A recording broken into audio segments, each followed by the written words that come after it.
రాత్రి 9 గంటలకు భర్త ఆఫీసు నుండి ఇంటికి వస్తాడు. భర్త రాగానే భార్య గొడవ పెడుతుంది. భర్త ఆకలిస్తుంది, అన్నం పెట్టు అంటాడు. భార్య నేను అన్నం పెట్టను, నువ్వు వెళ్ళి తిను, నాకు నిద్రొస్తుంది అంటుంది.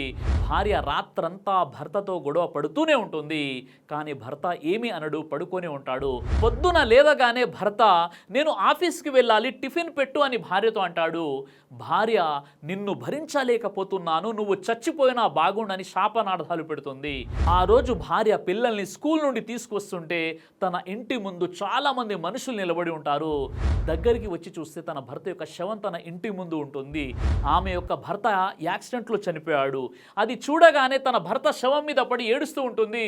ఏవండి లేవండి, నేను ఇంకా ఎప్పుడు నీతో గొడవ పడను, ఇంకెప్పుడు నిన్ను తిట్టను అని భర్త శవం మీద పడి ఏడుస్తూ ఉంటుంది.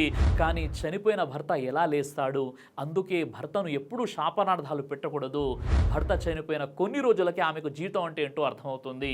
బంధువులంతా దూరం అయిపోతారు. సమాజంలో కొంతమంది ఆమె వైపు చెడు దృష్టితో చూస్తారు. కొన్ని రోజుల తర్వాత ఆమె ఉన్న ఇల్లు కూడా లాగేసుకుంటారు. ఆమె రోడ్డున పడుతుంది. అప్పుడు ఆమెకు భర్త విలువ ఏంటో తెలిసి వస్తుంది. చాలా మంది భార్యలకు భర్త యొక్క విలువ తెలిసి రాదు. భర్త ఉన్నప్పుడే విలువ తెలుసుకొని కలిసి ఉండండి.